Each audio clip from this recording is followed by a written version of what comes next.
Tonight, as I said, the talk is entitled, If I Were a Rich Man, Arabs, Oil Billions, and What They Did With It.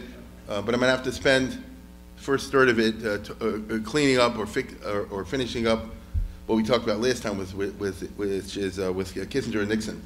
And then we'll transition into the Arabs. So by the summer, yes? Oh, good, thank you. I'm an absent-minded professor.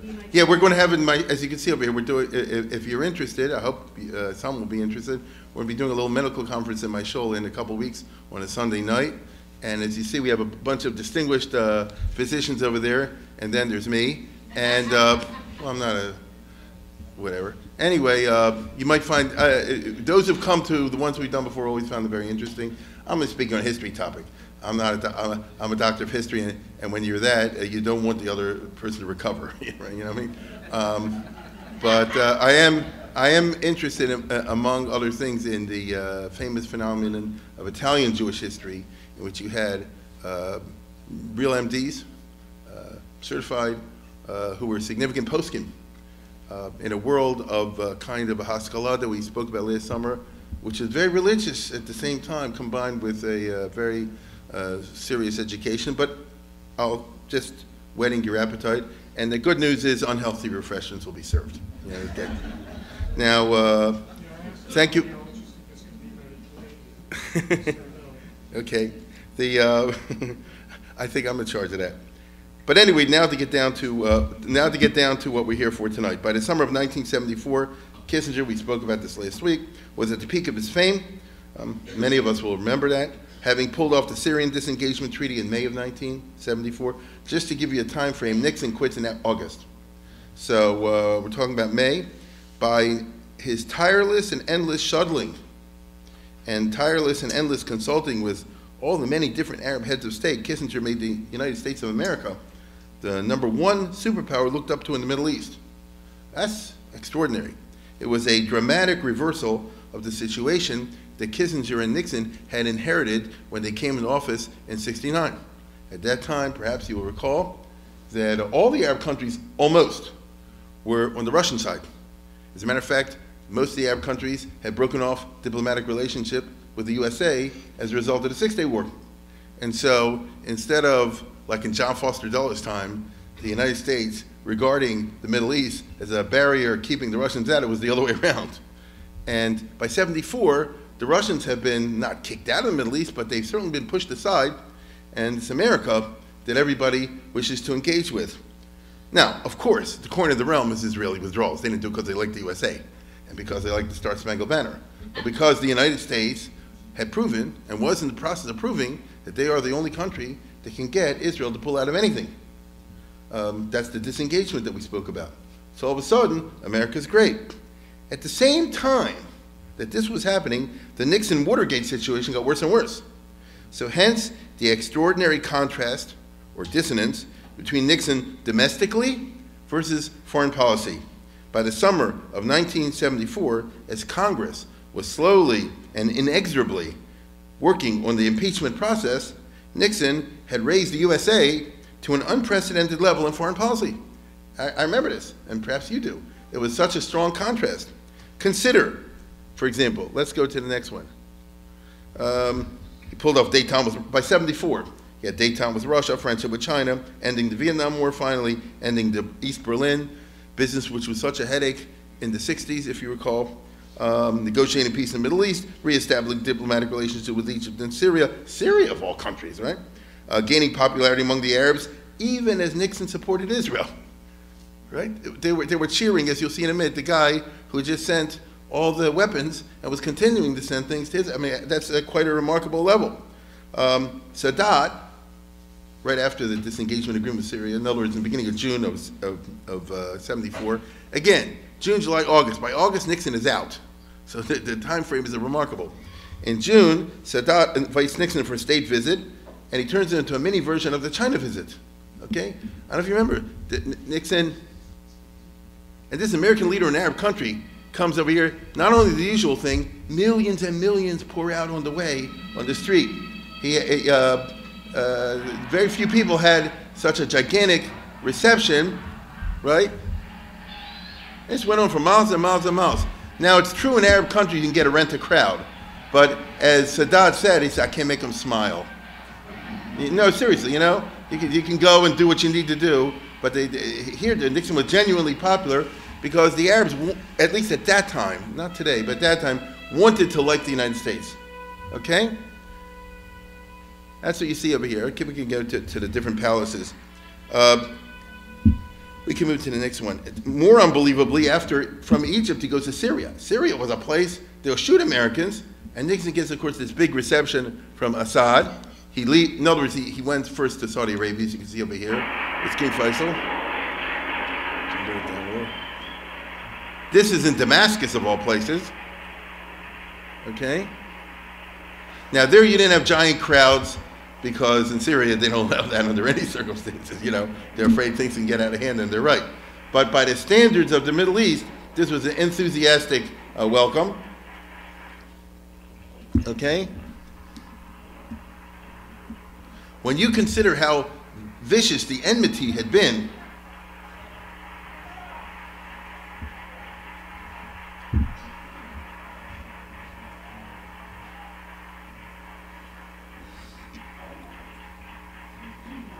okay, get the idea.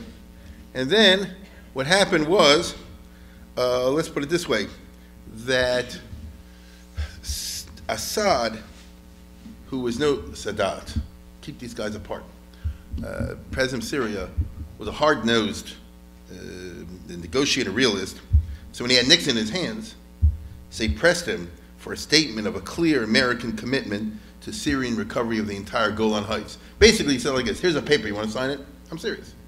And if you don't, why not? What exactly is the American plan? You know, that sort of thing.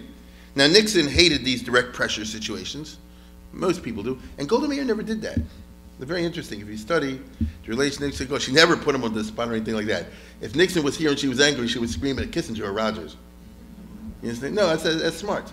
You get it. Of course, you know nothing about that, but that's a way of dealing. But Assad doesn't know about any of that. And Nixon, who ad-libs, it's interesting. You couldn't imagine Trump going to these countries today, but you could imagine him ad-libbing, okay. Tweeting. But wait a second. But Nixon ad-libs, but he's, what's the right word, under pressure. And so he just gives let's put it this way, he did not necessarily use a good metaphor. He's trying to describe, yeah, we're on Syria's side, we want to help, take a look at this. This is the, we can skip, this is just more the travels. Yeah, look at this. This is the remarks Nixon makes at Damascus Airport. It would be pleasing if I engaged in rhetoric about what will be achieved, but this would start an international debate about the ultimate steps, and no more important steps will be possible because there will be no negotiation. Let me just give you an example. If you want to push a guy off a cliff, you don't say to him, you just say to him, take a step backwards and another. If he knew where he was going, he wouldn't take any step. He's talking about Israel. You get it? If I say what's in the back of my mind, this will destroy the chances. And the result will be a return to the military approach, which hasn't worked in 25 years, meaning which hasn't worked for the Arabs in 25 years. This is the only reason we want to keep the language of our statements general. How do you think Israel feels about that? I think fault, right? Now, really, it's not what his plan was necessarily. It's just, you know, that's who Nixon is. A lot of people, you put them on the spot, they just say something. But this is a very poor choice of words. You would have pushed the guy off the cliff. We're talking about the Golan Heights. You would have pushed the guy off the cliff, okay? After doing that, Nixon flies off to a spooked Israel. He is the first president to visit Israel, which is interesting. Again, there's a lot, I think I'm breaking a lot of myths over here. Take a look at this.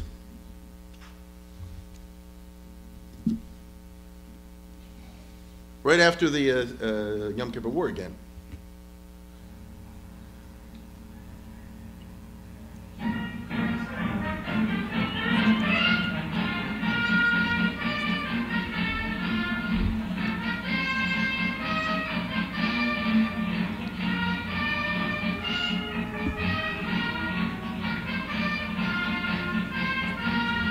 That's Hava Nagila.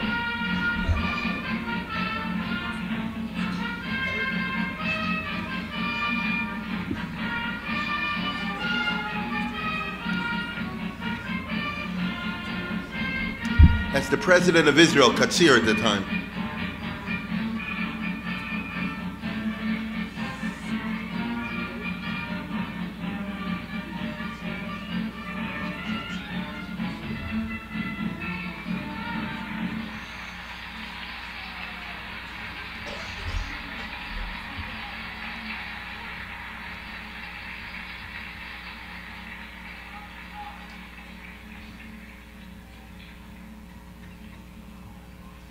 אדוני נשיא ארצות הברית, הגברת ניקסון, אורחים נכבדים, ברוכים הבאים בשם השלום. Your visit to our country is an occasion of joy as well as of great significance for us. The United States has stood by the side of Israel from the day of her rebirth as a sovereign state. Throughout the years, the great American people have demonstrated their friendship. In hours of trial, we have enjoyed your sympathy and support, just as we always have benefited from your nation's generosity in helping us to advance our country and to bring a better life to our people. You personally, Mr. President, have demonstrated in a singular manner your amity and your constant readiness to come to our assistance. We shall never forget, Mr. President, that you stood with us in hours of grave perils as well as in days of opportunity and hope. And today, our hopes are that our people gathered from the four corners of the earth after centuries of persecution and decades of wars will be able to live as free men in peace and security. We are grateful to our great sister democracy and to you, Mr. President, for all that has been done and is being done to strengthen us in our national rebuilding. You will have some opportunity to observe for yourself what has been accomplished in transforming this once barren land into a fast developing and vibrant country. We know that you, Mr. President, regard the mission of peace in this area as an essential ingredient of the wider endeavor to build a world of structure of peace. On behalf of the government of Israel and the people of Israel, and in the spirit of the profound friendship between our nations, I bid you Baruch haba. It's a good speech. Well, Mr. President, Mr. Prime Minister, Your Excellencies, he's ad-libbing. Yes, ladies and gentlemen, it is for me, as I'm sure all of you can imagine, a very great moment to be standing here, as the President has indicated, as the first president to be here in Israel. And particularly so because our two countries have been joined together in friendship from the time of Israel's birth as a nation in our modern times. We have been through over these years some difficult times. During the period that I have served as President of the United States, we have been through some difficult times together. And I can only say that the friendship that we have for this nation, the respect and the admiration we have for the people of this nation, their courage, their tenacity, their firmness in the face of very great odds, is one that makes us proud to stand with Israel as we have in the past in times of trouble, and now to work with Israel in a better time, a time that we trust will be a time of peace. Reference has been made to the fact that this is the first visit of a president to Israel, the President of the United States.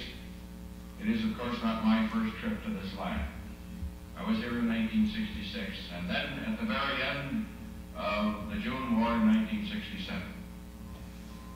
As I visited some of the troops, as I met for the first time the now Prime Minister, then Commander, and also Mr. Dayan and others who were leaders of Israel at that time, and particularly as I visited the hospitals where some of the wounded were, the wounded on both sides, I realized first how much Israel had gone through to defend itself in war, how much war cost not only Israel but also those on the other side, and how the goal of peace was one that was in the interest of both sides. In the interest of Israel, this nation of enormous ability, enormous prospects, whatever the odds may be, but and people with the ability to go forward to heights undreamed of. If the terrible danger of war could be reduced and even sometime removed. And that is why at this time, as I travel to nations that over the past few years have been Israel's traditional adversaries, that I have been glad to know that the people of this nation understand, that they appreciate the purpose of that journey. The road ahead is difficult because the peace that we seek, that all nations in the area seek, must be one that is just, one that is equitable, one that provides the opportunity for each nation to maintain its independence and its security against all those who might threaten it. But we have taken the first steps down that long road. And now, working with our traditional friends from Israel, as well as with some of the other nations in the area who have indicated a similar desire to find a way to solve differences through peace rather than war, we believe the goal can be achieved. We are dedicated to it. We know that you, too, are dedicated to it. And I would say, finally, you are dedicated to it not because you have, as you look back over your history, any fear insofar as your ability to defend yourself is concerned, because you have demonstrated your courage over and over again. But you look forward to the achieving of this goal because you know how much more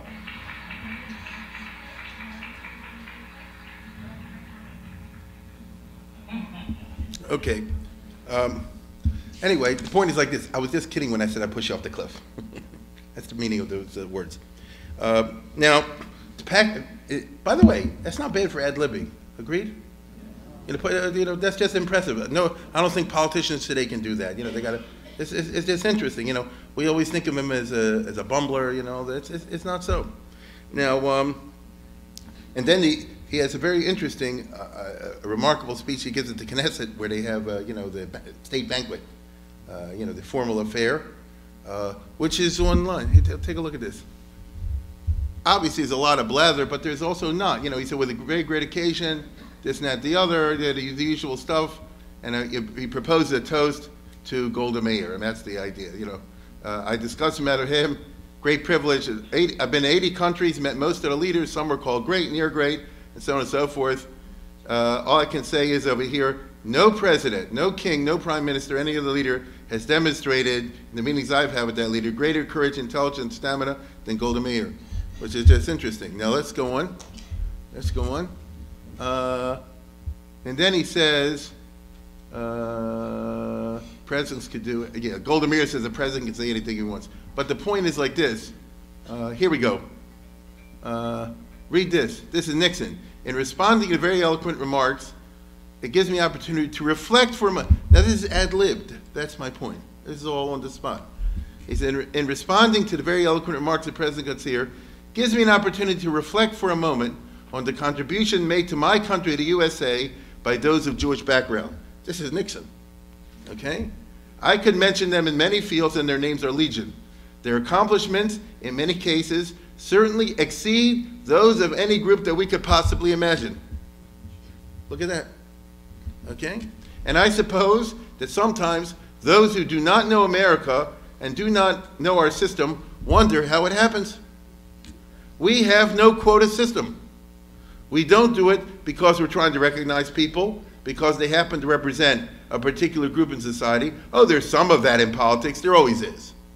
But just to give you an idea as to the standard most of us as Americans have applied, that I have tried to apply, I recall when I made the appointment of Kissinger as Secretary of State, much ado was made about it, and he said, well, Nixon appointed the first Jewish Secretary of State.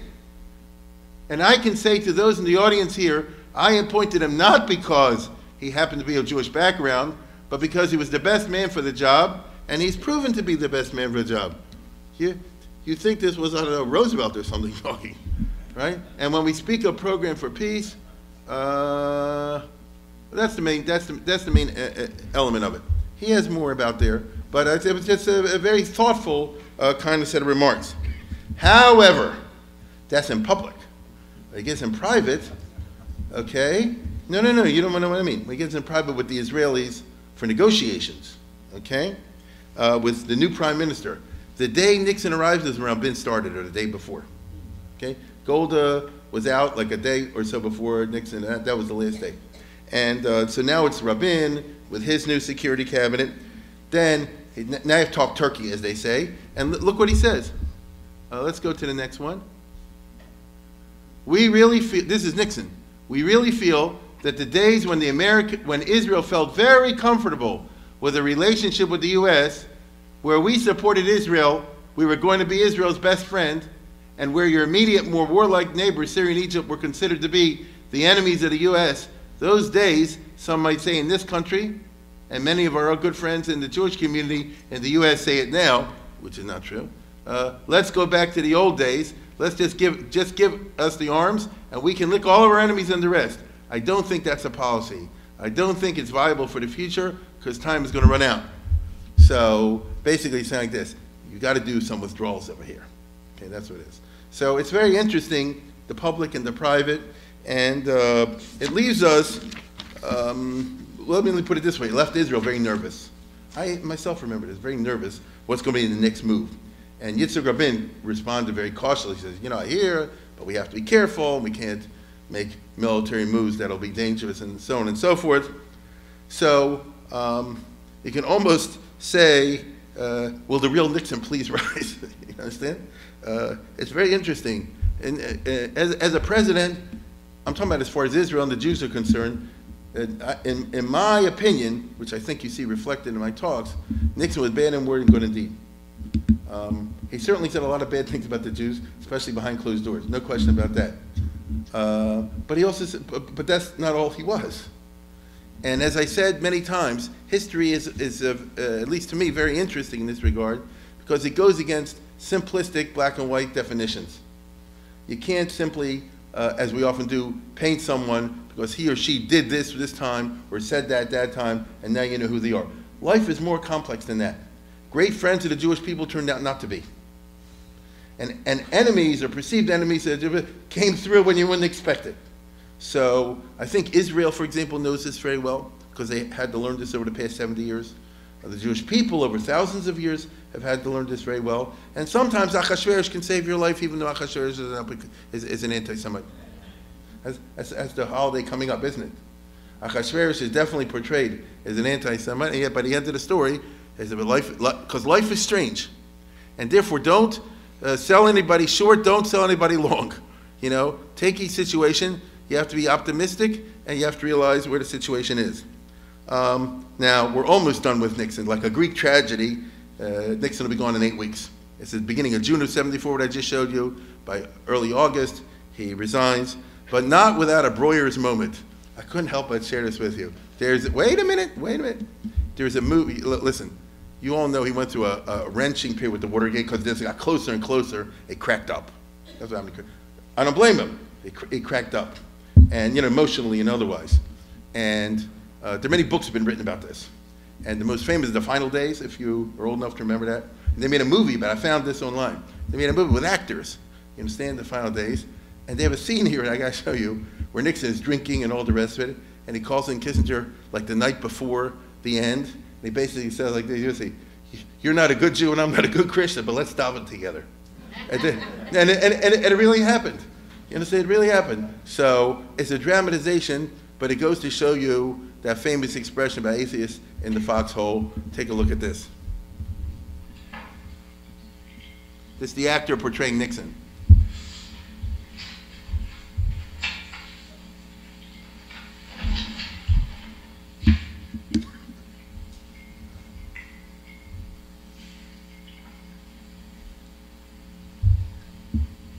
Oh,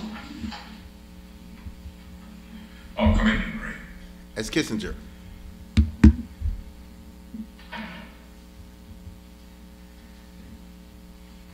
Henry, I've decided to resign the presidency effective noon on Friday. We'll need to notify foreign governments tonight, immediately.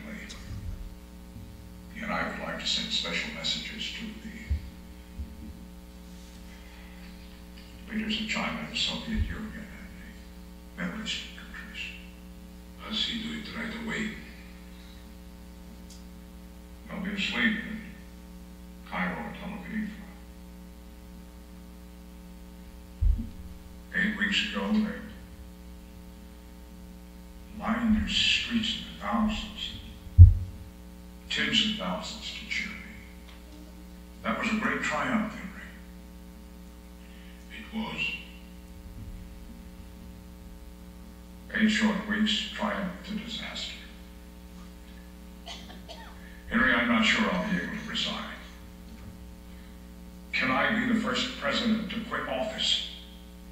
Whatever you decide, you will always be respected as one of the finest statesmen this country has ever known. Do you think history will treat me kinder than my contemporaries? Certainly. Definitely. When all this is over, you will be remembered for the peace you have achieved. All foreign leaders regard you as a man who has shown the greatest distinction in international diplomacy. Watergate is not going to change that. Your reputation is secure.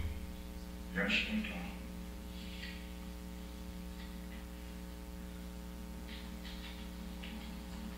what have I done? What have I done to this country and its people? Everything is so confused. I don't understand how all of this happened.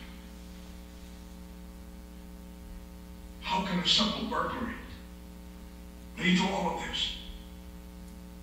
I know you are not a courageous man by nature, but throughout your political career you have shown remarkable courage. You have made tough decisions and you've never faltered.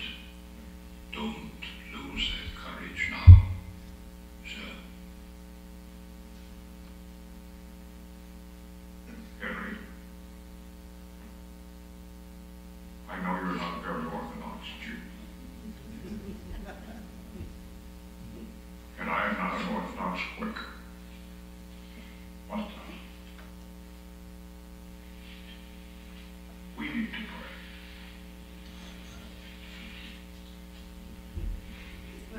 God, grant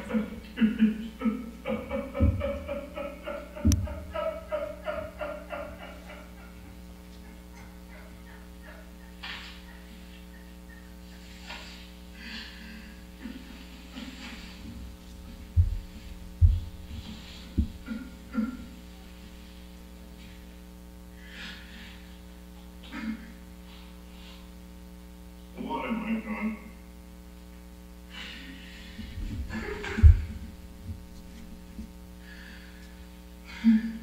Nixon had set himself a goal beyond human capacity to make himself over entirely, to create a new personality as if alone among all of mankind he could overcome his destiny. But the gods exacted a fearful price for this presumption, and ultimately he learned what the Greeks had known, that the worst punishment can be having one's wishes fulfilled too completely.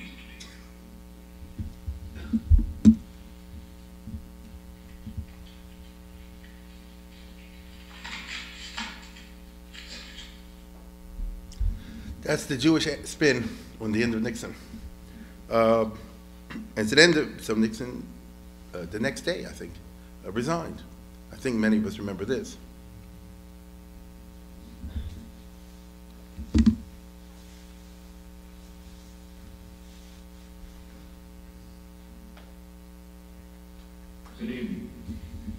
This is the 37th time I have spoken to you from this office, where so many decisions have been made that shape the history of this nation. Each time I have done so to discuss with you some matter that I believe affected the national interest. In all the decisions I have made in my public life, I have always tried to do what was best for the nation. Throughout the long and difficult period of Watergate, I have felt it was my duty to persevere, to make every possible effort to complete the term of office to which you elected me. In the past few days, however, it has become evident to me that I no longer have a strong enough political base in the Congress to justify continuing that effort. As long as there was such a base, I felt strongly that it was necessary to see the constitutional process through to its conclusion. That to do otherwise would be unfaithful to the spirit of that deliberately difficult process and a dangerously destabilizing precedent for the future. But with the disappearance of that base, I now believe that the constitutional purpose has been served, and there is no longer a need for the process to be prolonged. I would have preferred to carry through to the finish, whatever the personal agony it would have involved. And my family unanimously urged me to do so. But the interests of the nation must always come before any personal considerations. From the discussions I have had with congressional and other leaders, I have concluded that because of the Watergate matter, I might not have the support of the Congress that I would consider necessary to back the very difficult decisions and carry out the duties of this office in the way the interests of the nation will require. I have never been a quitter. To leave office before my term is completed is abhorrent to every instinct in my body. But as president, I must put the interests of America first. America needs a full-time president and a full-time Congress, particularly at this time with problems we face at home and abroad. To continue to fight through the months ahead for my personal vindication would almost totally absorb the time and attention of both the President and the Congress. That's enough of that. You get the point. In other words, it's not because I'm afraid of getting impeached. It's because I want to help the country. All politicians are like that. But for our purposes, let's put it this way, is end of an era. What we can call, in the history of Israel, Jewish people, the Nixon-Golda era. It's almost identical. They came in office in '69, they both left in '74. So, almost exactly. So, that was a tekufa, and believe me, when Ford and Carter come into office, people will look back on the Nixon period as happier times. It's funny, you get this perspective.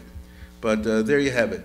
So we walk away now, turn our backs on Richard Nixon, and we move to the new cast of characters, which is the new President of the United States, Ford, and Rabin, Yitzhak Rabin, who's now the new Prime Minister. But before I do that, I don't know if I'm going to be able to get that this semester. We now turn our attention to the Arab Middle East. What's happening over there? While Nixon and Kissinger are around, and in the immediate aftermath during these very, very important middle years of the 1970s, at least that's my argument, my thesis tonight, and everything in the world that's problematic goes back exactly to that time. The Arabs, I will remind you, had announced an oil embargo during Sukkot, during the war, the Yom Kippur War in Sukkot. The embargo lasted for 5 months until March 17th, 1974. In other words, 23 Adar, a week or so after Purim.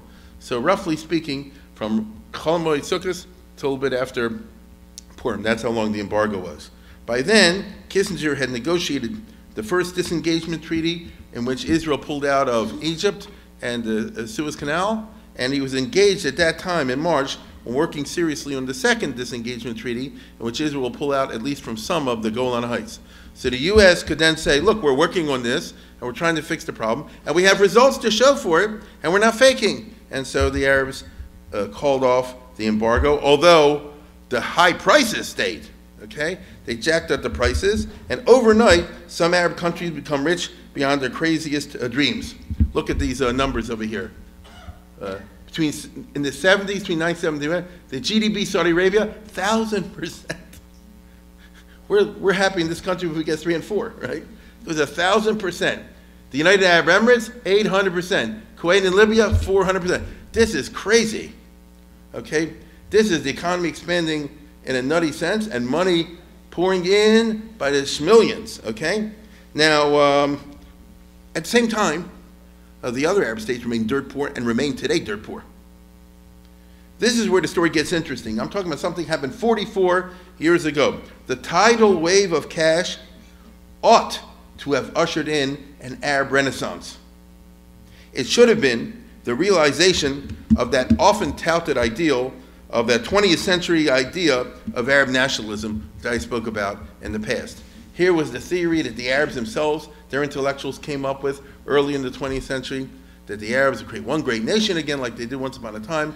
In a modern secular state basis, they'll unite, and once they've gotten rid of those evil British and French and other colonialists and things like that, then they'll be able to really let all the Arab godless shine forth, and they'll create a zone of the world that'll make America and Europe look like backwards countries. We're going to have what we would call today startup nation, if I can use that expression. Just amazing technological results, and it'll be a golden age for the Arabs once again. This was the picture of Nasser. That's who he represented. He didn't do it, but he articulated in ways that I've told you in the past, captured the imagination, deep imagination of the Arab masses, hundreds of millions of people, I repeat, hundreds of millions of people from the Atlantic Ocean, which is Morocco, to as far as Iran, or wherever anybody speaks Arabic. You had this picture that now the bad days are gone and the happy days are here again, and it's really going to be amazing. Nobody knew exactly how, but it's going to be very modern.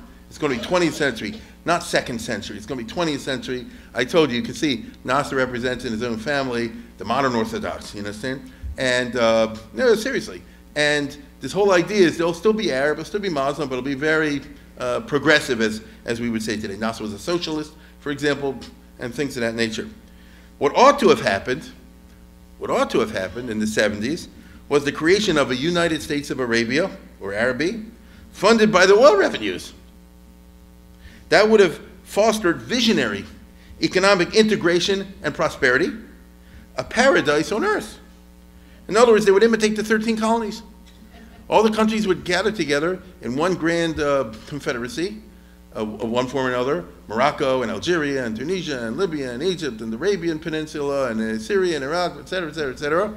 And by the way, that's what the United States did back in the 1700s. This state was better in agriculture. That state, believe me, you think New York was crazy about bringing in Georgia at that time, whatever? But they said, overall, it'll be good. And they had their Alexander Hamilton, we'll have one currency for everybody, and we'll build up an integrated economy, and so on and so forth. That should have happened, but that ideal was baloney. All of Arab nationalism, as I showed you before, was one big lie. There was nothing to it. It was just talk. The individual states that were formed in the 20s, 30s, 40s, and 50s had no intention of giving up a drop of their sovereignty to anybody else, maybe conquering and destroying the other countries, but not their own. There was no actual attempt at federation. So what's the result? Those countries blessed with oil will benefit, and the other countries can go to paradise. Now, the oil, thanks to a perverse providence, was maldistributed. Populous countries like Egypt and Syria have no oil. Okay? They have tens of millions. They have no oil. They do have fast-growing population. In fact, the populations in Egypt and Syria are growing so fast that in the 70s, 80s, 90s, and 21st century, they'll often have negative economic growth, which means not that the economy is contracting in the classic sense, but that the economic growth cannot keep up with the growth of population. So the net effect is that of contraction. I hope I didn't lose you by that. But you get what I'm saying. The bottom line is it's bad. So it's weird. The countries that have the oil don't need it, so to speak.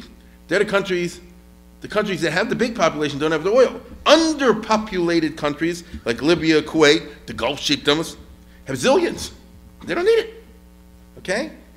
Let me put it this way.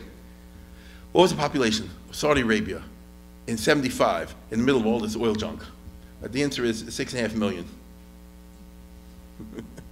And they get all that. And next door is Egypt with 60, or at that time 40 million. You understand? Egypt will get nothing, and these guys get everything. In other words, the Arab state system was profoundly dysfunctional. Okay, from Israel's point of view, and it's therefore you can see this Egypt has 40 million, Libya has 2.5 million. Libya has all the oil, Egypt has none of the oil. But in the old days, Egypt would simply conquer, take over Libya, and then we can use all that oil for the 42 million people. Because for a growing country like Egypt, they need all that oil money just to keep even on a decent basis. Agreed? Just on a decent basis. None of that happens. More basic even than that is what I always call the Koheles factor. Okay? As you know, the biblical book of Koheles raises very interesting questions. And to put it in modern terms, what would you do?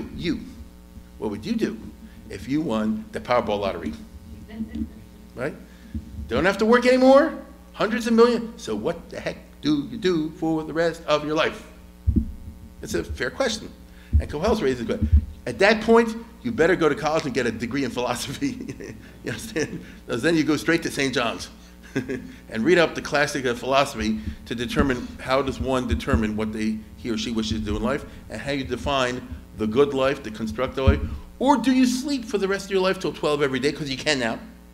And then you roll out of bed and you go, I don't know, the Goldberg Bagels for the rest of your life, okay? And then you go back and take another snooze, and then you watch a movie, or 2 or 3 or 4 or 5, and then you go out to eat somewhere. Now, some people tell you like this, that's a good life. For the rest of their life, Monday, Tuesday, Wednesday, Thursday, you see where I'm going? What do you do?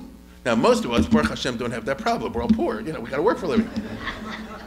So you don't have the luxury. You have children, you have carpools, thank God.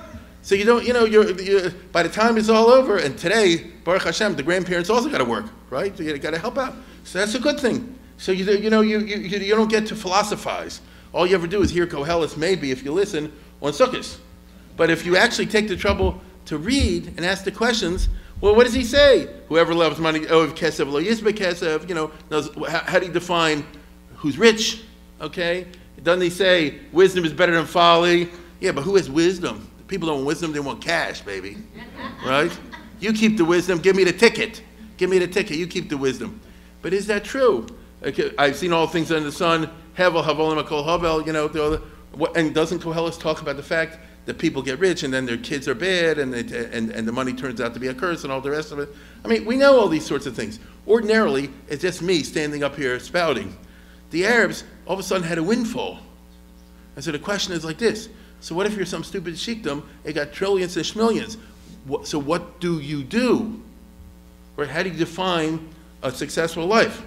Now, the Greeks long ago, Epicurus, what they call Epicurus, the famous philosopher, discussed, look at this, it's not what you think.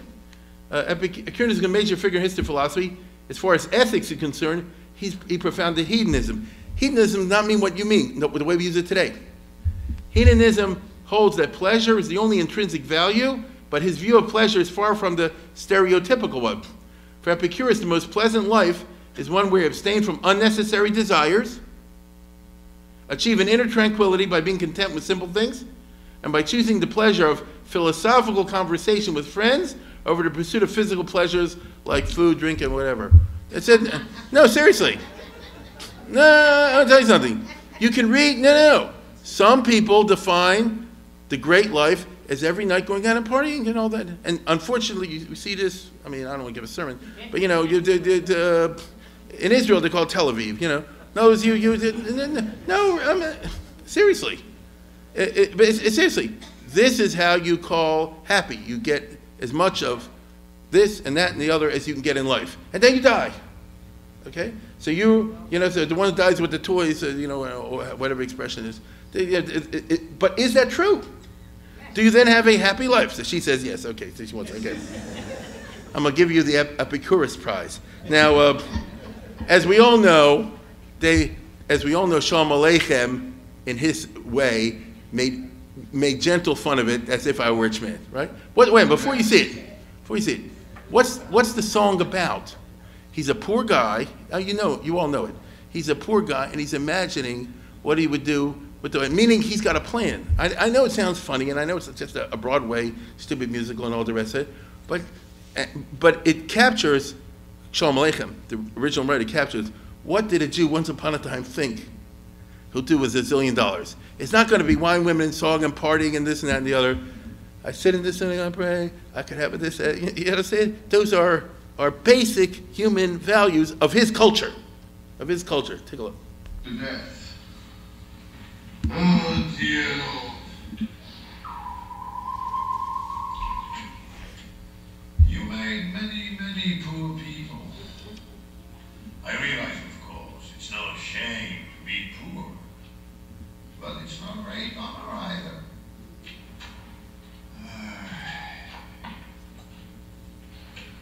So what would have been so terrible if I had a small fortune?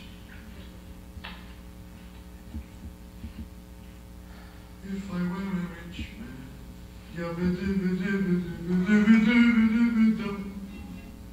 all day long, Now listen seriously. If I were a wealthy man, I wouldn't have to work out. If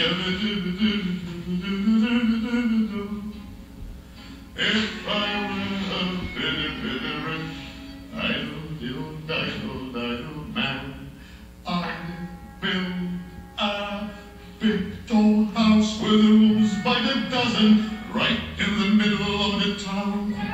A fine tin roof with real wooden floors below. There would be one long staircase just going up, and one even longer coming down, and one more leading nowhere just for show. I fill my yard with chicks and turkeys and geese and ducks for the town to see and hear, squawking just as noisily as they can. And each lovely will land like a trumpet on the ear, as if to say, here lives a wealthy man.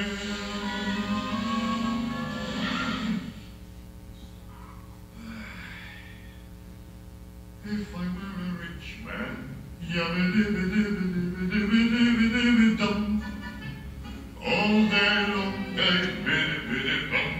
If I were a wealthy man, I wouldn't have to work hard.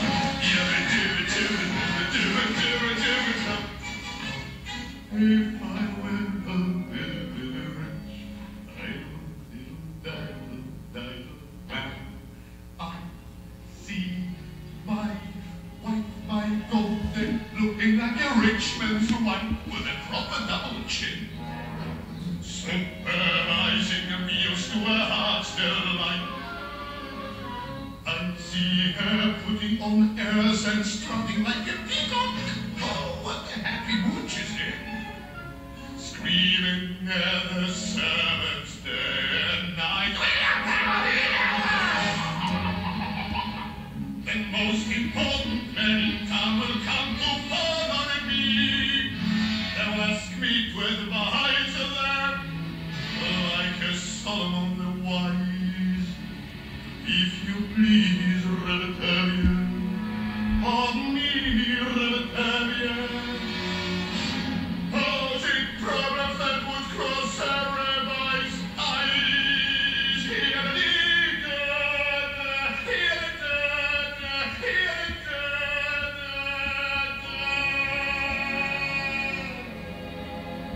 And it won't make one bit of difference if I answer right or wrong. When you're rich, they think you really know. If I were rich, I'd have let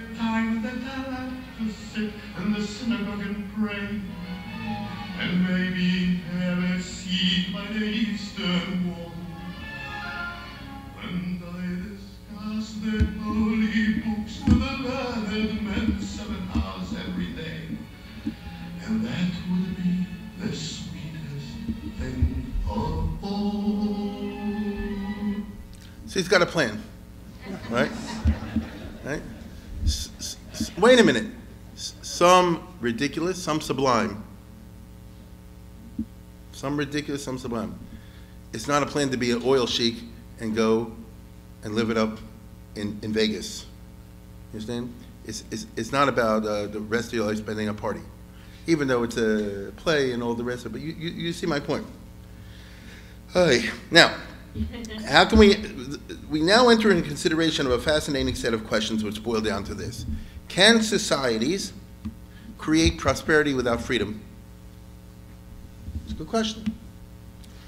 Now, in the West, there evolved over the last many centuries what we call good old-fashioned liberalism.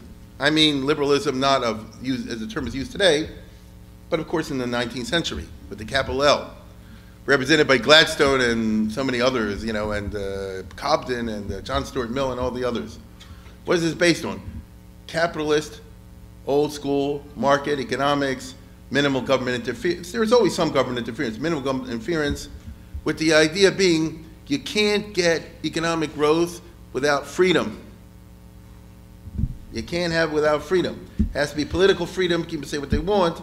People have to have the freedom to make right decisions and wrong decisions in economics. So if I take a risk and it works out, I hit the jackpot. If I went wrong, I'm bankrupt. In those days, the government didn't bail you out. You understand? This is what they call the old-fashioned 19th century liberal capitalist model, which therefore means that, as John Stuart Mill said, to be free is just a component of having a free market. You understand? You can't discriminate against people. You can't say women can't invest in this and that and the other, or the people like, you know, or black people can't invest or in the other. Because the economics of the market will make you lose as a result of that. And 19th century liberalism carried as a core component of that freedom, religious freedom. Okay? As I say over here, let's go to the next one. How come Germany, of all countries, eventually gave the Jews complete civil rights? Bismarck, of all people. He wasn't a liberal. He certainly was no Thomas Jefferson. Bismarck, after all. He actually had in his card, this is how he said, Prince von Bismarck, a hidebound reactionary. That's how he liked to define himself.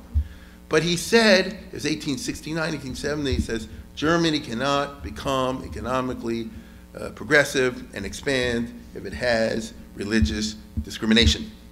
I don't like the Jews any more than you do. I don't want them in my club and all the rest of it, but we cannot have a situation in which people, the state interferes in what people actually believe.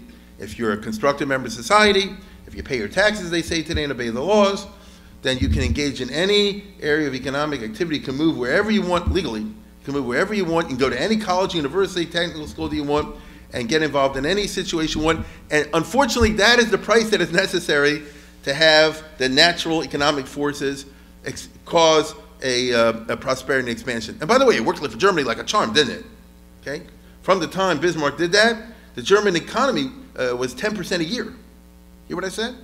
And German Jews, for example, created General Electric, that was Rathenau. They created the entire petrochemical industry, the Jews did. The big shipping industry, Albert Ballin. I mean, in other words, there were rewards for this sort of thing. And most of the countries in Europe, when they granted, as they did, economic, religious, civil rights, freedom to the Jews in their countries, did so on the basis of economic considerations.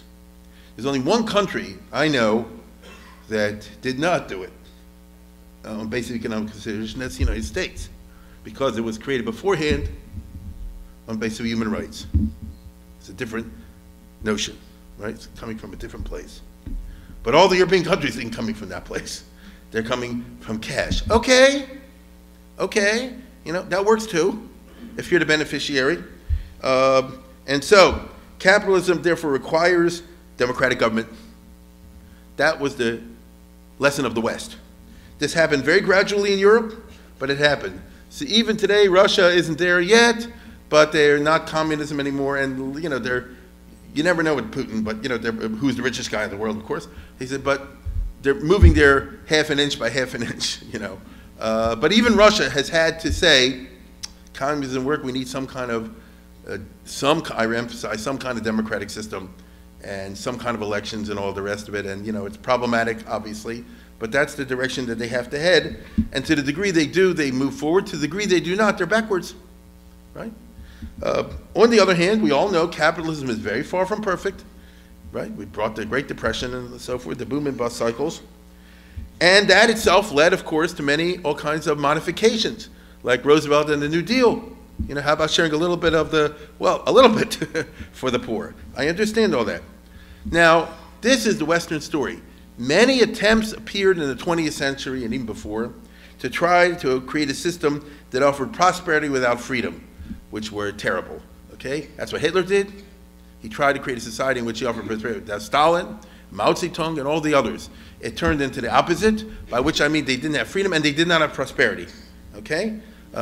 If you know the economics, I think some people do, the standard of living was terrible, despite what you hear about Hitler by some revisionists and so forth. They say, well, at least he was good for the economy. Take it from me, and I don't want to go into a long arichas on this, people were hungry in the 1930s, most people in Germany, because he took every penny for the weapons. Same thing with Stalin. You understand? So now, what I'm saying is not 100% true. Take a look at Singapore, for example. There's no freedom, and yes, prosperity. I don't know exactly how they pull it off. There are special circumstances over there. There are special circumstances.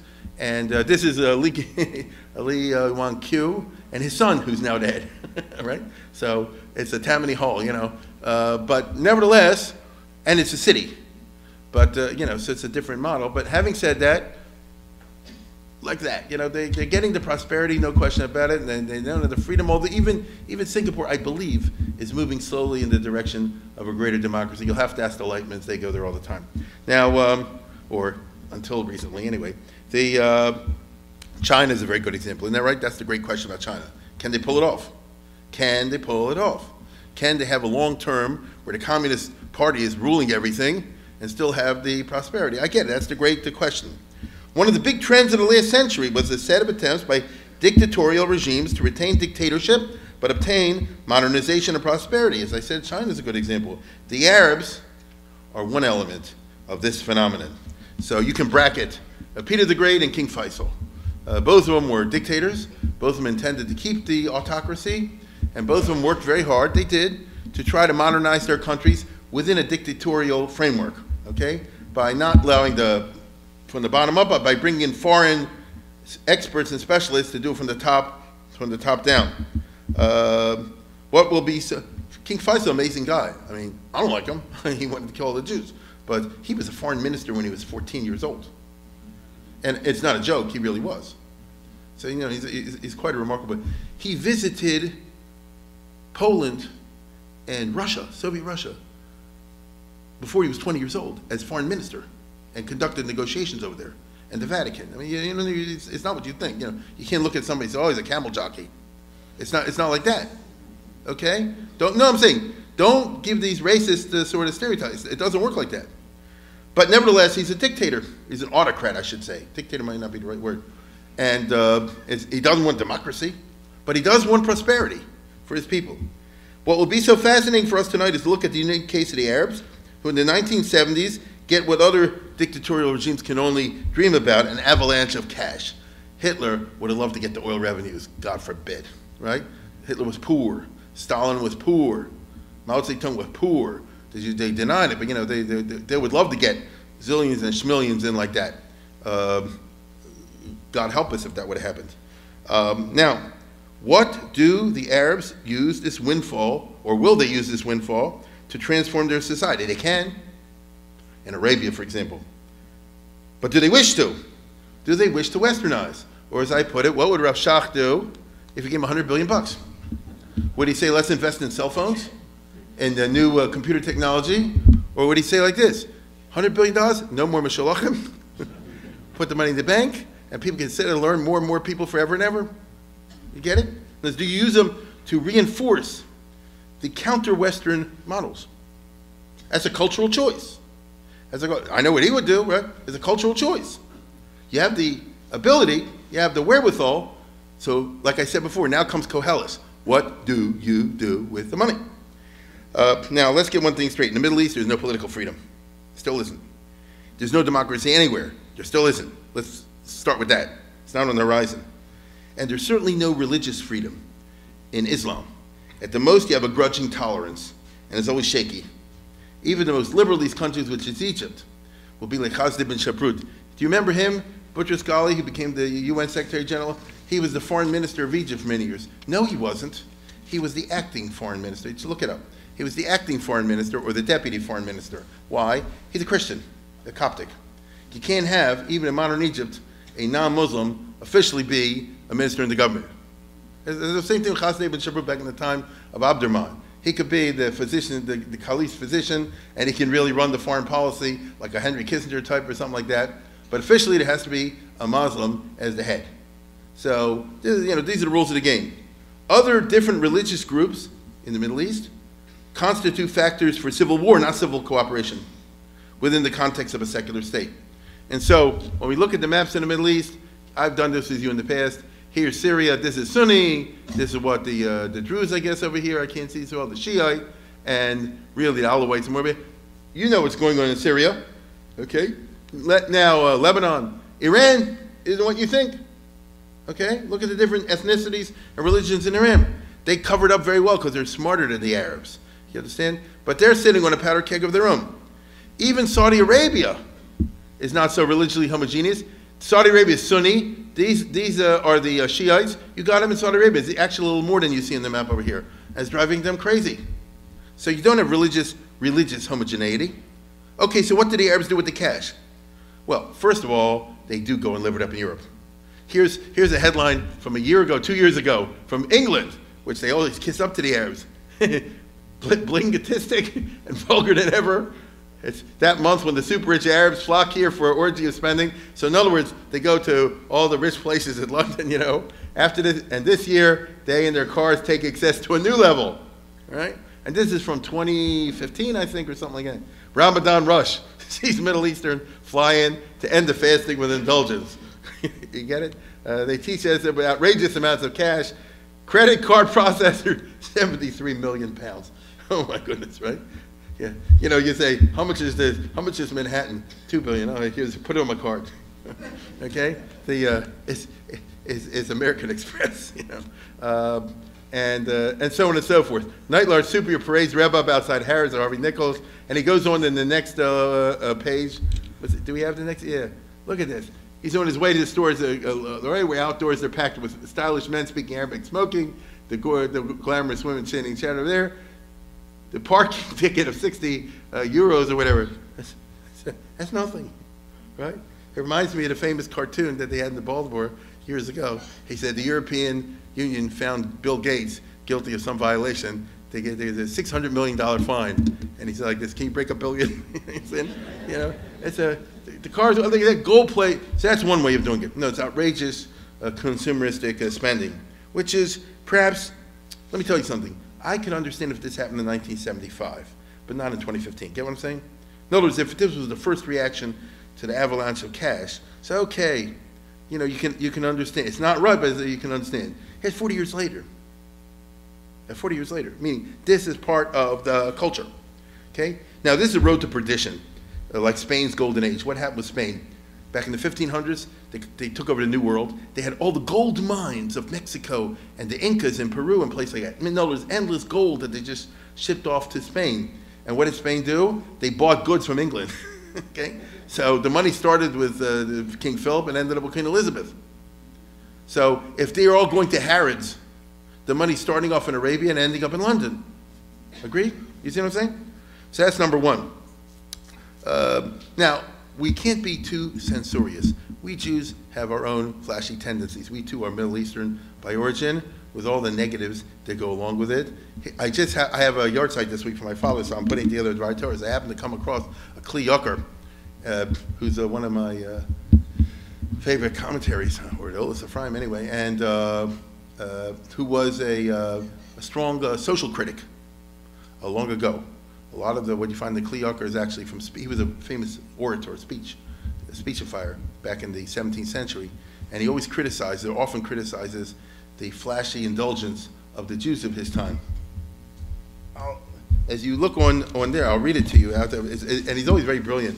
So, happened to be, I'm doing something about Edom, so at the beginning of Dvarim, God says to Moshe, don't attack Edom when you're on your way to Israel. Pnu lechem tzafona, head north instead. So literally, Pnu lechem tzafona means head north. But tzafon in Hebrew also means hidden, does it not? Like tzafun barech, yeah? So tzafun, so Pnu lechem tzafona. So what does that mean? When you face Edom, hide your wealth. Does that make sense? V'darshu b'zeh im higia shato shel Esav hatzpinu atzmechem. When Esav is in power, hide your stuff. Inyan atzponon nerali shem yimotzei ha'ish Yisraeli b'golus heichal zeis atzlocha zer sham. I'm reading from there. If a Jew in Golus finds a certain amount of economic success, azay yatminu v'yatzinu kol Esav, don't flash it, don't flaunt it. Ki ein lecha u'ma shem miskanef tziduk Esav. Nobody hates us like they do. They're so jealous. Ki l'daitem hakol gzul b'yonam in birkas Yaakov v'nish lokem birkas Esav, because they think it's all stolen from Yaakov and Esau way back. No, it's hardwired into the culture. If they see someone who's Jewish and he's well off and flaunts it, it's thousands of years old kinna that stirs up. The Yaakov said, when you go to Egypt, Lama Tisro, don't show off your wealth to the sons.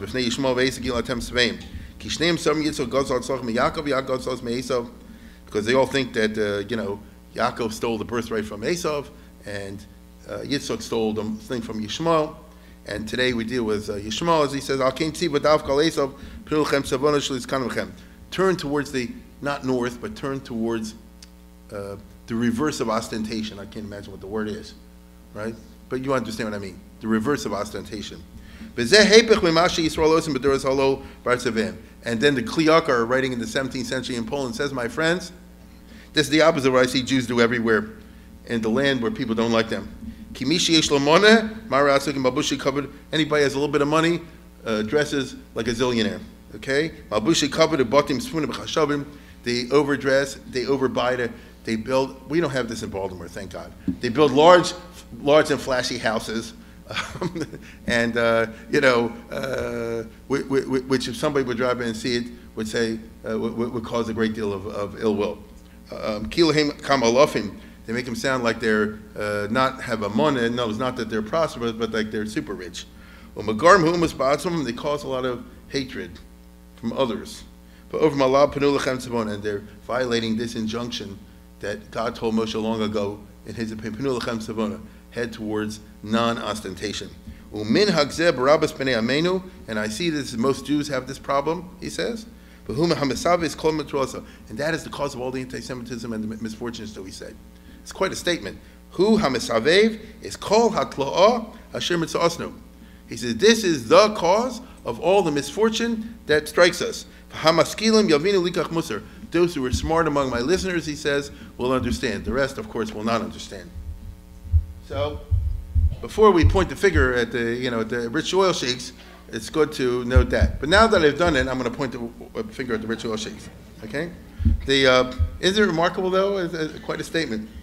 Now, well, let me put it this way. Do religious publications discourage conspicuous consumption? Is that what happens when you get the mishpachah, the the other sorts of thing? Live the life of histopkos? That ain't what I see, okay? Now, but seriously, the Arab governments do want to modernize their own countries, but what does modernization mean? Certainly, they all want modernization in terms of the chitzonius, namely physical, architectural infrastructure. This is not Manhattan. This is Abu Dhabi and Qatar and all these kind of places. I mean, they're building up a physical infrastructure like crazy. Interestingly, they do want modernization in terms of schools and universities, but that's tricky. They want the benefits of technology without the liberal and secular cultural values that created the civilization that produced the technology. But how does one do that? That, my friends, is one of the existential questions of our time. If the Muslims ever figure out how to do that, we're in big trouble. But in the 1970s and afterwards, in the years we're speaking about, it was mainly about school buildings, physical infrastructure, things like that. They do not want a Hebrew U. Hebrew University is a bastion of Western secular culture. Maybe the frum people don't like that, but it's a bastion of Western secular culture. That's what it is. The Arabs don't want something like that in Mecca, in Jeddah. That's not what they want, okay? Do the Arab states want to industrialize? That's so old school. Poor countries like Egypt and Syria and Jordan do. But rich countries with small populations like Saudi Arabia or Libya, I mean, with 2.5 million people and $1 zillion coming in like Gaddafi, you want to industrialize? What does that mean? Not so pushing anyway to compete in the international market. Even an industrial giant like the USA in the 1970s is beginning the long and painful process, my friends, of deindustrialization. Have we not radically deindustrialized, deconstructed our industrial base in the last 40 years? Is that what happened? You tell me how many factories, big ones, in Baltimore, Maryland, went out of business. That once upon a time you could walk downtown and in the harbor place, you know, in those areas, and you saw huge areas that employed thousands of people. Not anymore. Okay? So it's kind of the wrong move to start classic early 20th century industrial gigantic plants in the 1970s. The Arabs not going to be able to compete against Bangladesh and so forth. Then there's the attitude, which is not ununderstandable, called, I don't want to do menial labor. If you're in Saudi Arabia and all this money coming in, I don't want to do menial labor. Due to the actual labor, I mean the physical labor as well as white-collar jobs, the rich Arab oil states will import millions of Egyptians, Lebanese, and Palestinians to do the manual labor and also to staff the educational system and the lower bureaucracies. All the elementary school teachers, middle school teachers, and high school teachers in the 70s, 80s, 90s, and maybe even today come from places like Egypt, because Egypt is overpopulated and they have free universities. Egypt still has free universities. So what happens to free universities? You always have an oversupply of different types of professions, right? And one definite one you have is oversupply teachers. Right? But you can always get a job in Kuwait, in Saudi Arabia, in Abu Dhabi. I mean, as a math teacher for 8th grade or something like that. Or maybe at the university level. So there's this giant flux from countries like Egypt and Syria, especially Jordan and Lebanon, to these states. There thus develops a very large population of Egyptian and Jordanian laborers in the rich states, which is still the case today. Now, they're all Muslim, but they're of different ethnicities. And this will profoundly affect internal stability and cohesion in a negative sense in these countries. The shifting demographic trends of the labor market is one of the big stories of unintended consequences and collateral damage of the last 200 years, is it not? How did all the Jews come to the United States of America? The Tsar of Russia started oppressing them in the 1880s, and next thing you know, they're running to America. The USA didn't want so many at that time. President Benjamin Harrison sent Andrew Dixon White, the founder of Cornell University, a very famous person, a liberal, to go to Russia and say, please ease up on the Jews, because every time you squeeze them there, they come here. Now, fortunately for American Jewry, I would say, the Tsar Alexander III and his successor said, no, we're not going to give up on the Jews. And they're beating up the Jews. And that's why most of you, if you were, where's Herman there? That's why most of the family came here 100 years ago. You're lucky you ducked the 20th century, as I said, because Europe was not the place to be in the 20th century. But you understand what I'm saying? You know, political decisions, cultural decisions affect gigantic demographic trends of millions of people moving in different places. So the bottom line is what happened. The rich countries bring in a vast horde of poor workers who, under the direction of American and European architects, engineers, and technical experts, physically modernize the infrastructure most impressively. Highways, you know, buildings, things like that. But with the physical comes the spiritual, does it not? In this case, will the modernization result in the diminution of fundamentalist Islam as it has on Christianity and Islam? On Judaism, I mean. Modernization has impacted and resulted in the diminution of fundamentalism in Christianity and Judaism in the last 200 years. True or not? Fundamentalism everywhere depends on cultural insularity, does it not? All of a sudden, Western TV, movies, books, foreign travel, atheism, material sex, the whole tidal wave of modern Western culture was about to be admitted into previously forbidden Muslim territory, and you're in the year 1975. Can Islamic fundamentalism fare better under an acid critique of secularism than Judaism and Christianity, who were devastated by it in the last 200 years? Can Islam, for example, answer historicism? What about religious coercion, which is a fundamental feature of classical fundamentalist Islam and is a no-no in the Western culture? This was all pretty sudden, happening now in the 1970s thanks to a tidal wave of cash. This was unlike the West, where the process I'm speaking about happened very gradually over centuries and organically, with change happening when the public was ready for it little by little, idea by idea. That's the history of the West.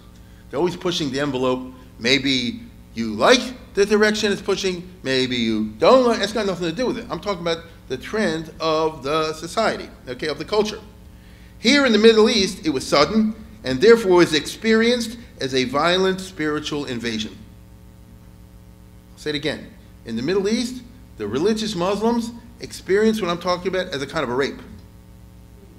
And the societies, pre-modern until the 1970s, still had a very strong frum factor, including all the ulema, all the priests and the scholars, knows all the Islamic religious establishment, as well as many others. These types reacted very strongly.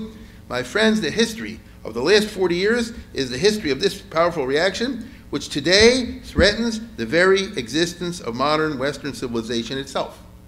Or am I wrong? All of the radical groups that you have today derive from the 1970s reaction. It's quite a statement I just made. All the groups, Al-Qaeda, ISIS, Taliban, you name it, Muslim Brotherhood, all the sorts of things, they all come from this angry reaction to the 70s. You never heard about it before, right? So where does Osama bin Laden come from? Just from this. Where does the ISIS business come? All from this, right? I mean, it's very important to understand what I'm saying, because I'm calling your attention, or trying to the most important historical event of our lifetime, even though we didn't see it at the time. It's what dominates the reality and the dangers under which we live. See, because communism is gone. You don't have to worry about that anymore. And people figured, when communism is gone, so, we can all live happily ever after. Turns out, you got rid of one monster, and you got another. And to be perfectly honest, nobody knows which one was worse. Where you stand today, you don't know which one was worse. And who imagined 20 years ago, 30 years ago, that somebody would be standing here in the year 2018 and saying we got something that might be worse than communism? They said, what, are you crazy? And where did it come from? You never heard of any of this before the mid and late 1970s. It didn't exist. So what happened in the mid and late 1970s? Oh, that's what I'm telling you. This is it. Now, religious perspectives are relative. King Faisal, who was super from this, a Wahhabi Muslim ruler who lived a very ascetic life, was shot to death by his nephew because he had introduced TV into Saudi Arabia, even though all the TV shows were beyond kosher, super kosher. And the nephew himself was no big frummy, as you can see over here, okay? But that was when he was in California in college. When he came back over here, maybe to overcompensate, he went extreme frum end, and all of a sudden his uncle, who's the Faisal, the super frum king of Saudi Arabia, wasn't frum enough, and he had an audience with him. He just pulled out a gun and shot him right then and there, right? So what does that mean? Don't be surprised at radical jihadist perspectives. And don't tell me, oh, you're not from, you went to a disco, a party place, or this, that, and the other. Because you know and I know, it's notorious now. All the guys that did the 9/11 the day before, they were partying away. How do you explain it? It's a different way of thinking. It's a different way of thinking. Now, I guess they figured tomorrow to be in heaven, so whatever. In general, the Saudi ruling family does not want to push too hard because it is joined at the hip with the ulema, with the Muslim clergy and the religious scholars, what we call today the Torah world, for centuries.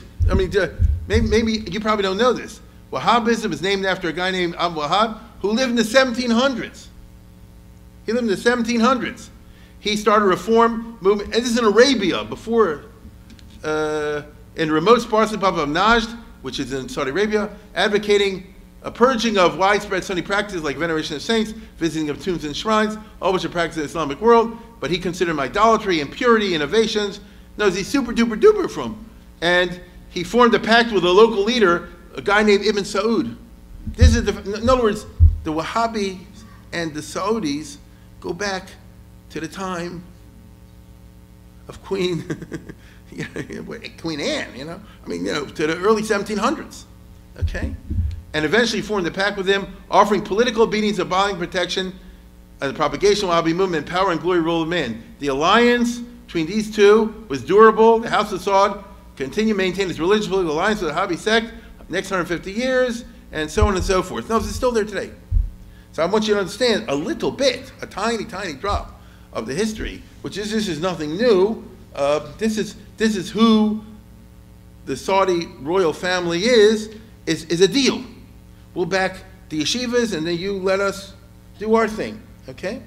The legitimacy of the regime in Arabia, which is a priceless asset in a non-democratic government, depends on their not going too far. The support of the Orthodox and ultra-Orthodox Muslims gives the regime its popular support. You get it? In the mosque, they'll tell you the king is a legitimate ruler. God wants him. So if you tell him 10,000 mosques, if I'm the king, I want to keep that up.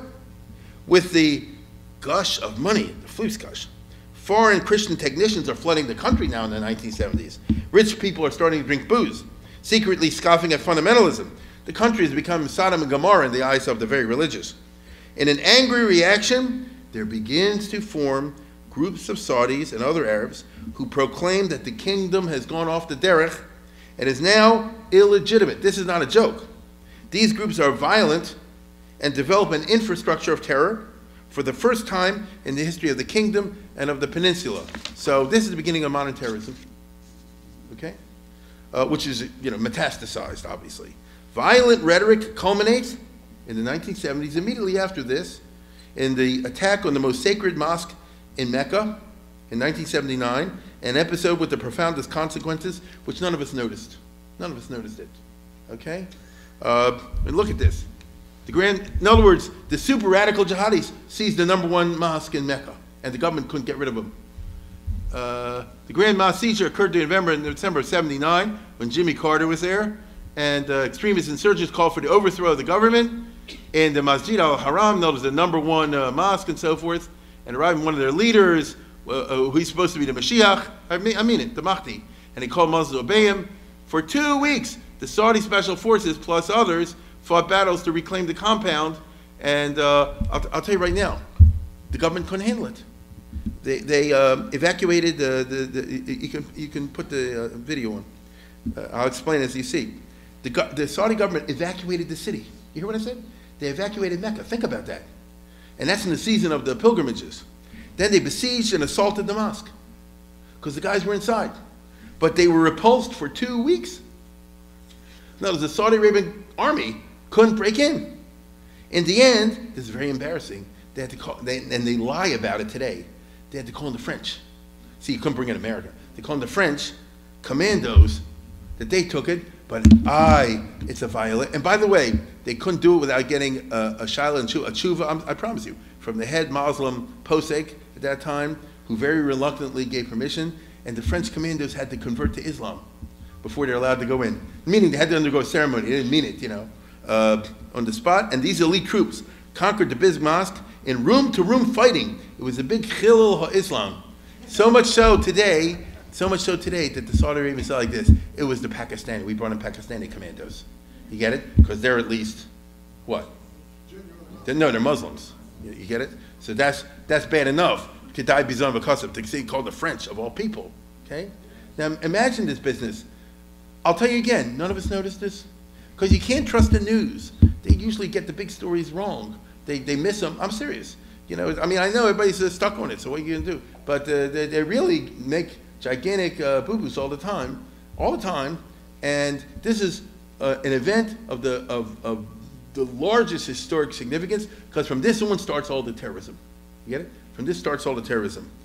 The reaction of the regime, after it was all over, the guys were eventually killed by the French. The reaction of the regime was to show how frum they were, meaning the king at that time, King Fahd, said, we got to go to the right. Get it? In order to appease this group, you can't wipe them out. We have to regain our legitimacy by prohibiting things. From now on, women can't drive. There has to be segregation in the coffee shops. Everything.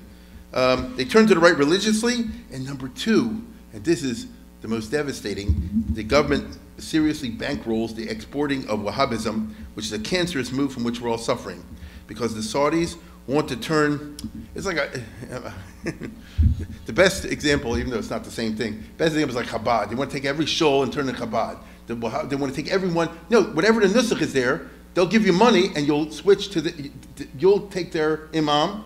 I mean, Baltimore, Maryland, as well as Baltimore, Ireland, and San Francisco, and Rio de Janeiro, and Johannesburg, and all around the world, wherever there are mosques, which are religious places for worship, the Saudis come in, and they've been doing this since the 70s, and they'll say like this: here's money. We'll build you a double-sized building. We'll build a school with an excellent secular curriculum, but we'll handle the religious curriculum, and we'll provide the rebbeim and the text and all the rest of it. But you also have to change the davening to Nusach Hari, because in Wahhabis Islam, they do it to them. I mean, this is important to them, you know. How you pray with the hands this way and that way and bowing and all, those are important.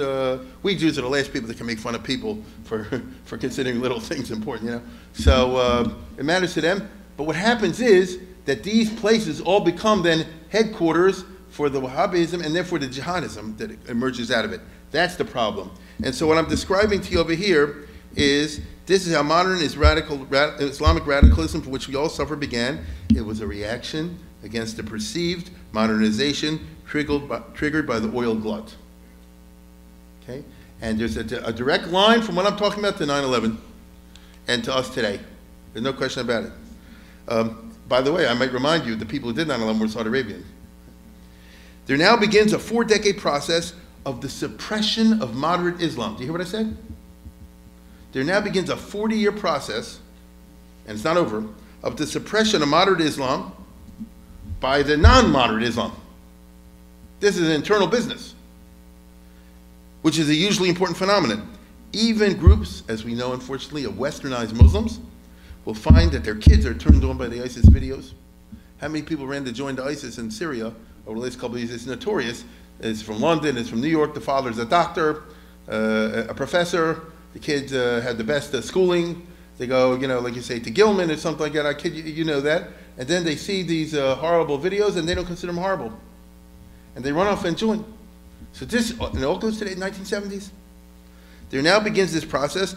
The West is blind in general to this development. It's a cancer that grows and is not noticed. Not by President Ford, Carter, Reagan, Bush, not until Clinton, when the communist thing faded, and then everybody, you know, reoriented their way of thinking. They took their eyes off of Russia and communism. Only then, under Clinton, did they start to say, uh-oh, this is a problem that we didn't realize was growing. The communists are clueless. Otherwise, the Russians would not have invaded Afghanistan in 1979. Look at our perspective on that today. None of us realized it at the time, but the Soviet invasion of Afghanistan, of the fundamentalist Muslim country, was something the West should not have reacted to. Adrabah, go invade all these countries. You want to take over Arabia? Gesundheit hate. The Soviets were swallowing a hornet's nest. Adrabah, we should have said, Bavakasha, invade Pakistan. You want to rule that? Invade Iran. You want to rule that? Can Russia swallow that? They would have given Russia 20 Vietnams. Now, we all thought at that time, I remember very clearly, the Russians are invincible and they're so powerful and they can handle anything and all that. It wasn't true. But we didn't know. We didn't know. By the mid-1970s, which is my focus this season, no one understood this. No one knew about this. They didn't understand the Middle East sociology and dynamics. I think Westerners figured that the Middle East would westernize because the money was pouring in.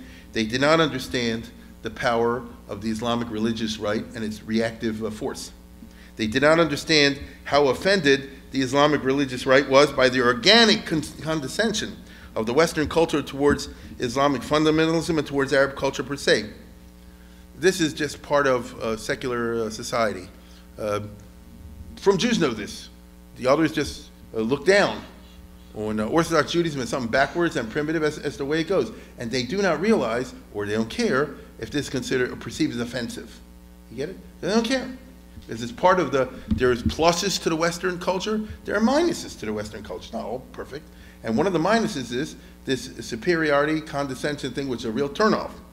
Remember, in the Arab mind, the Arabs consider themselves an imperial race. I've told you that many times before. Naturally gifted and superior. That's their self-image. So you can't go and say, you know, like we'll fix you. We'll get rid of those silly clothes and we'll give you normal clothes. We'll get rid of those weird beliefs and give you modern, proper beliefs. You know how offensive that is? And, you know, if it's an Orthodox little congregation, you're talking about a zillion people, okay? Now, in the course of the modern era, the Arabs realized that they'd fallen behind the West. Evidently, it was the result, though, as I've told you many times, not of their fault, but of an evil and insidious plot on the part of the West. Hence, the West and its culture is the great enemy who must be destroyed to make the world safe for fundamentalist Islam. That's how they see it. This was new because the old, normal, regular Islam viewed the West as a place that Islam will conquer one day, Mashiach said, you know, possibly distant future. For the moment, you can live with them in peaceful coexistence. In Islam, they got to take over the world. But it doesn't have to be today. It doesn't have to be tomorrow. It can take a while. So that was what they called the moderate.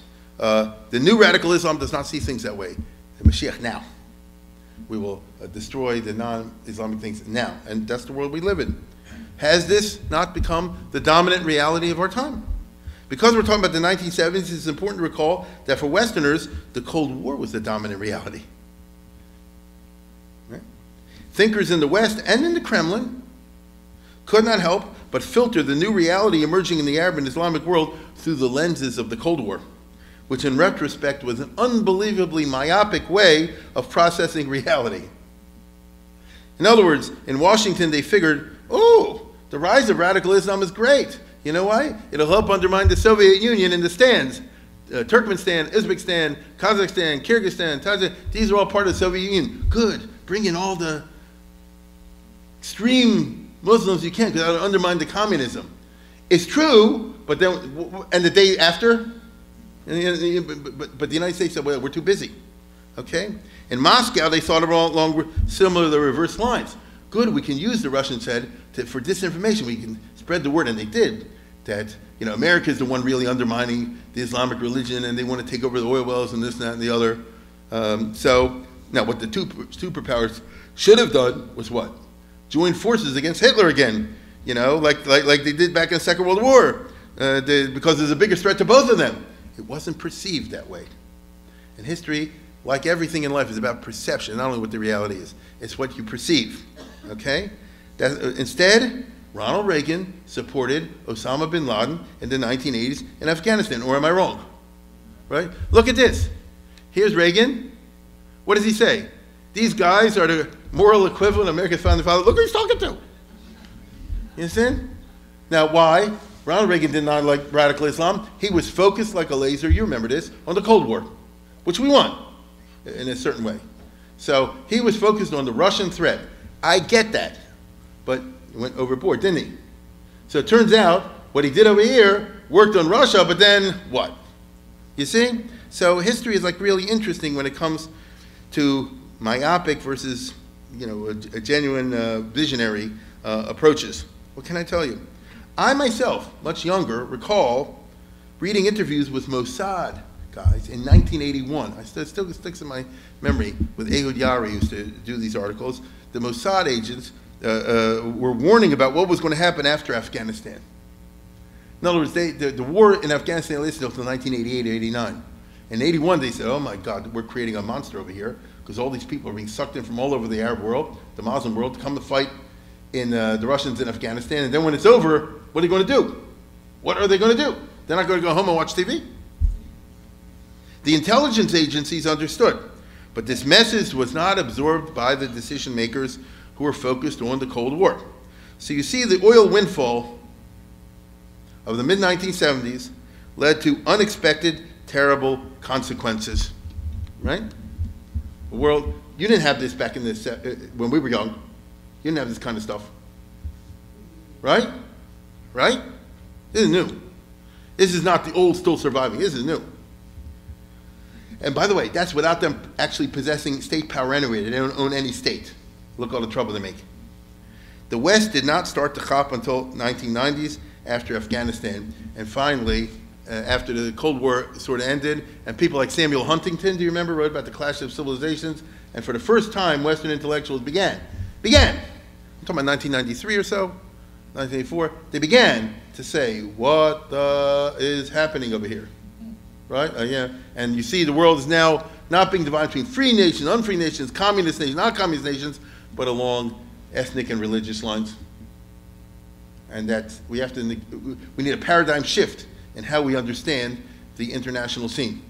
And many in Washington today haven't done that, and they're still thinking one way or another in the old terms. I mean, this is notorious, as I think everyone knows. Okay, now, I'm almost at the end. I just want to raise the question, how does it affect Israel in many ways? But since the hour is late, I'm going to discuss very briefly two opposite effects. So on the one hand, it began a process of involving Islamic nations that were non-Arabic in the Arab-Israeli conflict, which is a terrible thing for Israel. Take a look at it over here, this map. Indonesia and Malaysia, far away, and they got 250 million Muslims there. And now they're radicalized, for the most part, and energized, and they can't wait to join the next war against Israel. And Israel cannot fight that.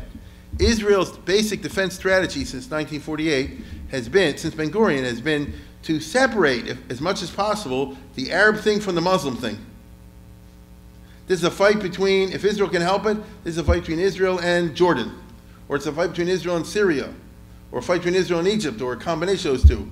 Can't be every Arab country, every Muslim country, we start having battalions of Mauritanians come at us, and Nigerians, and Indonesians, and Pakistani, and Uyghurs, and I don't know, Tajikistan, and Turks, and you can't handle that, you see? And now, because of the developments I'm talking about, because this radicalization, which was assumed a very profound religious form, it obviously speaks to them, this is happening. On the other hand, the development of the jihadist doctrine has actually, in the short term, been good for Israel. Because what is the basic fundamental jihadist doctrine? First, the big statement, and then the big Satan, and then the little one. When Osama bin Laden says America first, he doesn't mean what Trump means, okay? But it's not funny, right? And by the way, it's very smart. If you get rid of America, Israel falls Mamela. You see? Now, by the way, that's a big chesed for Israel, if you understand what I'm saying, right? Because if all those groups were turned like a laser in Israel, what would they do? What would they do? This is to be really good for Israel in the short run, but not in the long run. So now we come to the question of how the Arab bonanza affected specifically the Arab-Israeli conflict, particularly the Israeli-Palestinian conflict. But Baruch Hashem, we're out of time. That's the subject for next week. Good night.